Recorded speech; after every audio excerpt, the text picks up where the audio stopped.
زیب مسند صدارت سیادت پناہی جناب سید مقبول حسین شاہ صاحب دامت فیوزکم العالیہ، رونق محفل رئیس المدرسین، عظیم مذہبی اسکالر برادر گرامی جناب حضرت علامہ مولانا شوکت علی چشتی صاحب، پروفیسر الکرم یونیورسٹی بھیرا شریف، استعارہ علم و دانش عزیز القدر جناب ڈاکٹر محمد اسحاق صاحب، عزیز گرامی مولانا شفقت عباس صاحب، میزبان محترم جناب نزاکت محمود صاحب و دیگر مقتدر محتشم ذی وقار ذی احترام علماء کرام، معززین علاقہ، برادران اسلام، برادران طریقت، برادران محبت، السلام علیکم ورحمۃ اللہ وبرکاتہ۔ آج کی یہ عظیم الشان کانفرنس شہزادہ گلبو کعبہ، راقب دوش مصطفیٰ، نور دیدہ حضرت سیدہ فاطمہ الزہرا، امام علی مقام، امام عرش مقام، امام حسین رضی اللہ تعالیٰ عنہ اور آپ کے خانوادہ کے حضور گلدستہ عقیدت پیش کرنے کے لیے، خراج محبت پیش کرنے کے لیے جامعہ تاجدار مدینہ مرید کے اندر انتہائی تجھ کو احتشام سے انعقاد پذیر ہے۔ میں اپنے بھائی جناب قاری محمد اسلام اظہر صاحب اور جناب الحاج محمد خان صاحب اور ان کی ساری فیملی کو آج کی اس خوبصورت کانفرنس کے انعقاد پہ صمیم قلب سے ہدیہ تبریک و تحسین پیش کرتا ہوں اور دعا کرتا ہوں کہ اللہ کریم تمام شرکائے محفل کے درجات بلند فرمائے اور سب کی حاضری قبول فرمائے۔ برادران اسلام، نماز یہ عرشی تحفہ ہے۔ اللہ کریم نے اپنے محبوب صلی اللہ تعالیٰ علیہ وسلم کو اپنے حریم ناز میں بلایا، حریم قدس میں بلایا، حریم کبریا میں بلایا، اپنے چہرہ قدرت سے کما یلیق جیسے اس کے شایان شان ہے، اس نے سارے پردے اٹھائے اور اپنے محبوب صلی اللہ تعالیٰ علیہ وسلم کو لذت دیدار سے شاد کام کیا۔ نبی مقدم صلی اللہ تعالیٰ علیہ وسلم جب اللہ کریم کا دیدار کر کے واپس آنے لگے تو اللہ کریم نے محبوب صلی اللہ تعالیٰ علیہ وسلم کی امت کے لیے اپنے محبوب کو ایک تحفہ عطا فرمایا جسے نماز کہتے ہیں۔ نماز یہ ایسی معتبر اور ایسی متبرک عبادت ہے کہ جس کے اندر بے شمار اصلاح اعمال کا سامان موجود ہے۔ اگر نماز کو صحیح طرح ادا کیا جائے تو نماز ہماری سیاست کو ٹھیک کرتی ہے، نماز ہماری معاشرت کو ٹھیک کرتی ہے، نماز ہماری معیشت کو پاک کرتی ہے، نماز ہمارے عقیدے کو ٹھیک کرتی ہے اور نماز ہمارے عمل کو بھی درست کر دیتی ہے۔ نماز کے اندر ہمارے بزرگوں کی بخشش کا سامان بھی موجود ہے اور نماز کے اندر ہمارے بچوں کی اصلاح کا سامان بھی موجود ہے۔ ایک اور بات عرض کرنے کے بعد میں اپنے موضوع کی طرف لوٹوں گا۔ نماز ایسی متبرک چیز ہے کہ جب آپ نماز شروع کرتے ہیں تو اللہ کریم اپنے کرم کے سارے دروازے کھول کے آپ کا استقبال کرتا ہے۔ نماز کا آغاز اسم الجلالہ سے ہوتا ہے۔ انسان جب نماز شروع کرتا ہے تو کہتا ہے اللہ اکبر، تو لفظ اللہ یہ متضمن بجمیع کمالات ہے۔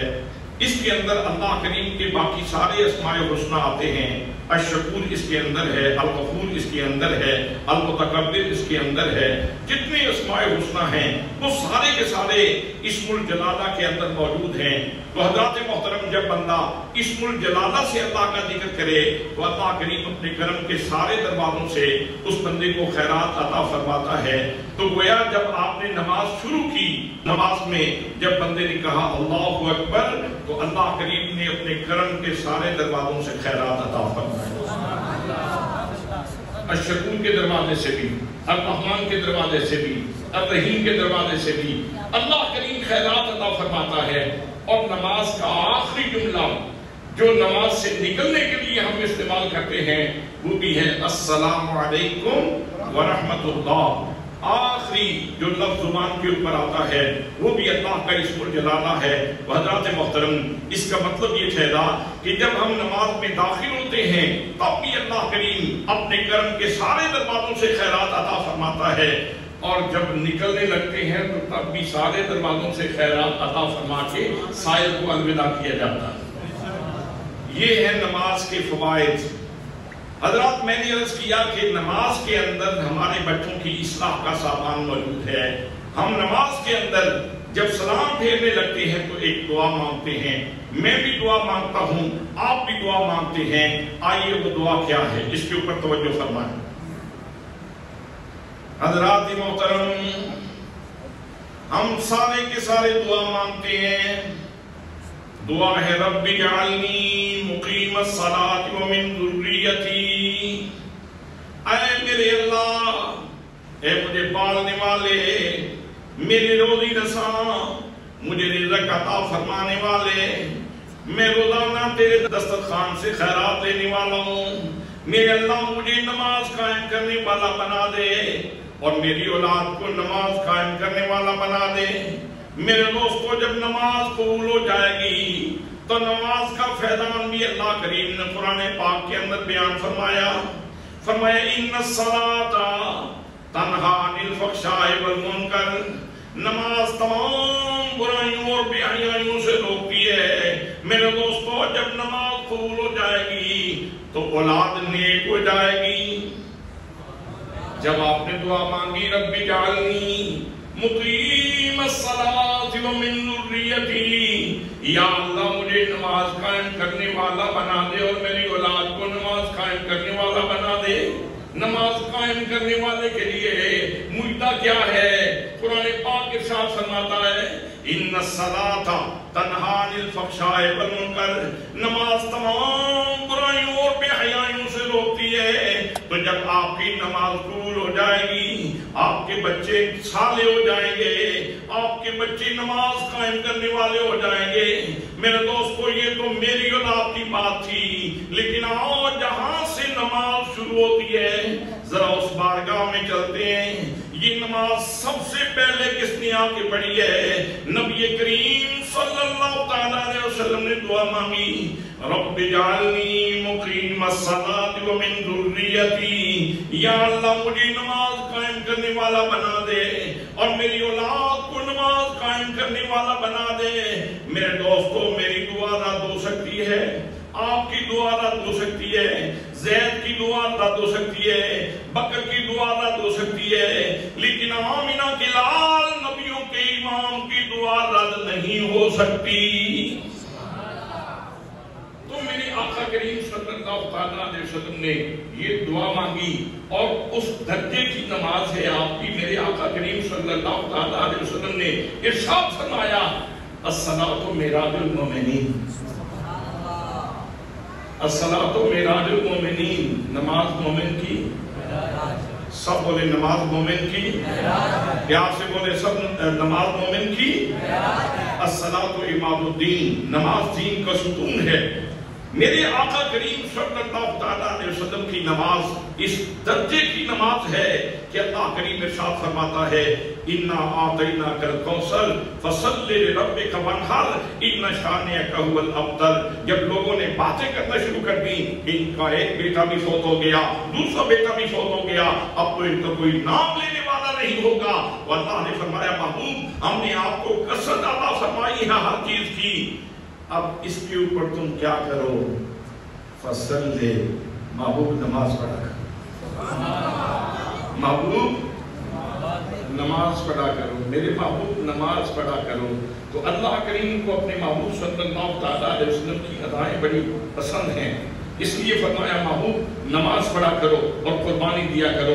حضرات محترم، دوسرے مقام پہ اللہ کریم ارشاد فرماتا ہے یا ایھا المزمل قم اللیل الا قلیلا نصفہ او انقص منہ قلیلا او زد علیہ، اے چادر اوڑھنے والے محبوب قیام کیا کرو مگر تھوڑا کیا کرو نا، نصف آدھی رات کر دیا کرو یا اس سے بھی کم کر لو، لیکن مجھے معلوم ہے کہ تمہیں گھٹانا گوارا نہیں ہوگا۔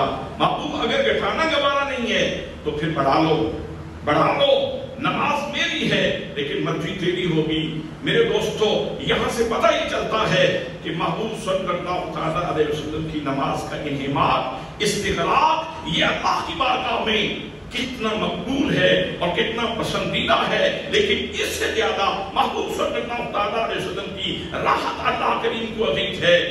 تو اس درجے کی نماز کے اندر میرے آقا دعا کر رہے ہیں، یا اللہ مجھے نماز قائم کرنے والا بنا دے اور میری اولاد کو نماز قائم کرنے والا بنا دے۔ دوسرے درجے میں دیکھیں حضرت علی المرتضیٰ شیر خدا رضی اللہ تعالیٰ عنہ، ان کی نماز کس درجے کی ہے، اور وہ بھی اس نماز میں یہی دعا مانگتے ہیں، رب اجعلنی مقیم الصلاۃ ومن ذریتی، یا اللہ مجھے نماز قائم کرنے والا بنا دے اور میری اولاد کو نماز قائم کرنے والا بنا دے۔ یہ وہ ہستی ہیں کہ جن کی نماز کے باہر اگر ان کو تیر لگ جاتا ہے اور تیر ہڈی تک چلا جاتا ہے، نکالنے کی کوشش کی جاتی ہے، ان کو تکلیف ہوتی ہے، مشورہ دیا جاتا ہے ان کو نماز شروع کرنے دو، اور جب نماز شروع کرتے ہیں تو تیر نکال دیا جاتا ہے اور شیر خدا کو پتہ بھی نہیں چلتا۔ یہاں سے انہماک دیکھیں، یہاں سے استغراق دیکھیں نماز کا، اور اس نماز میں جناب شیر خدا کیا دعا مانگ رہے ہیں، رب اجعلنی مقیم الصلاۃ ومن ذریتی، یا اللہ مجھے نماز قائم کرنے والا بنا دے اور میری اولاد کو نماز قائم کرنے والا بنا دے۔ یہی وہ شیر خدا ہیں، اور یہ ان کی فضیلت والی نماز ہے کہ جب حضور صلی اللہ علیہ وسلم کا چہرہ مبارک ان کی گود میں ہے اور نماز عصر قضا ہو جاتی ہے، جناب شیر خدا کی آنکھ سے آنسو گرتا ہے، چہرہ مردوحہ کیوں گرتا ہے، آپ آنکھ کھولتے ہیں، فرماتے ہیں علی رو کیوں رہے ہو؟ یا رسول اللہ نماز قضا ہو گئی، یا رسول اللہ نماز قضا ہو گئی۔ یہاں سے دل بستگی کا اندازہ کیا جا سکتا ہے، یہاں سے تعلق کا اندازہ کیا جا سکتا ہے کہ ان کے قلب مبارک کا نماز کے ساتھ تعلق کتنا گہرا تھا۔ میرے آقا نے ارشاد فرمایا، علی قضا پڑھنا چاہتے ہو یا ادا پڑھنا چاہتے ہو؟ سبحان اللہ، قضا پڑھنا چاہتے ہو یا ادا پڑھنا چاہتے ہو؟ عرض کی میرے کریم، قضا کے تو عادی ہی نہیں، قضا کے تو عادی ہی نہیں ہیں، ہم تو ادا کے عادی ہیں۔ تو میرے آقا کریم صلی اللہ علیہ وسلم کو اللہ نے اختیارات تکوینیہ بھی عطا فرمائے، اختیارات تشریعیہ بھی عطا فرمائے۔ آپ کے اختیارات تکوینیہ یہ ہیں کہ اگر کھجور کی چھڑی کو کہنے کہ تلوار ہو جائے تو تلوار ہو جاتی ہے، اور اختیارات تشریعیہ یعنی شریعت کی حدود کے اندر جو اختیارات ہیں وہ اس طرح ہیں کہ حضرت سراقہ کے لیے آپ سونا حلال کرنا چاہیں تو سونا حلال کر دیتے ہیں، باقی ساری امت کے لیے سونا حرام ہے، لیکن حضرت سراقہ کے لیے سونا حلال ہے۔ دو صحابی ایسے ہیں جن کے لیے میرے آقا نے ریشم حلال کیا ہے، باقی تمام امت کے لیے ریشم حرام ہے، لیکن ان دو صحابہ کے لیے ریشم حلال ہے۔ میرے دوستو، جب اختیارات تشریعیہ موجود تھے تو حضور فرماتے ابھی تم پڑھ لو تمہیں ادا کا ثواب مل جائے گا، ایسا فرما دیتے تو ہو جاتا، لیکن اصل میں حضرت علی المرتضیٰ کی شان میں نکھرنا تھی اور محمد مصطفیٰ کی شان میں نکھرنا تھی۔ میرے آقا کریم صلی اللہ علیہ وسلم نے ہاتھ اٹھا دیے، دعا کی، اللہم ان علیا کان فی طاعتک و طاعت رسولک، یا اللہ علی تیری اطاعت میں تھا اور تیرے رسول کی اطاعت میں تھا۔ اس کا مطلب یہ ہے کہ کبھی سجدہ دینا عبادت ہوتا ہے اور کبھی نماز کو رسول اللہ کے دین پہ قربان کرنا عبادت ہوتا ہے۔ علی تیری اطاعت میں تھا اور تیرے رسول کی اطاعت میں تھا، بس یہ لفظ نکلنے کی دیر تھی کہ ڈوبا ہوا سورج واپس وقت عصر پہ آ جاتا، وقت عصر پہ آ گیا۔ اب شیر خدا نماز پڑھ رہے ہیں، میں نے سورج سے پوچھا اب بتا کب ڈوبے گا؟ اس نے کہا مجھ سے نہ پوچھو، علی سے پوچھو، مجھ سے نہ پوچھو، علی سے پوچھو۔ میں نے کہا تو نے تو کبھی کسی کا انتظار نہیں کیا تھا، آج علی سے کیوں پوچھوں؟ اس نے کہا آج علی 5 منٹ میں پڑھے تو 5 منٹ کے بعد ڈوبوں گا، 10 منٹ پڑھے تو 10 منٹ کے بعد ڈوبوں گا،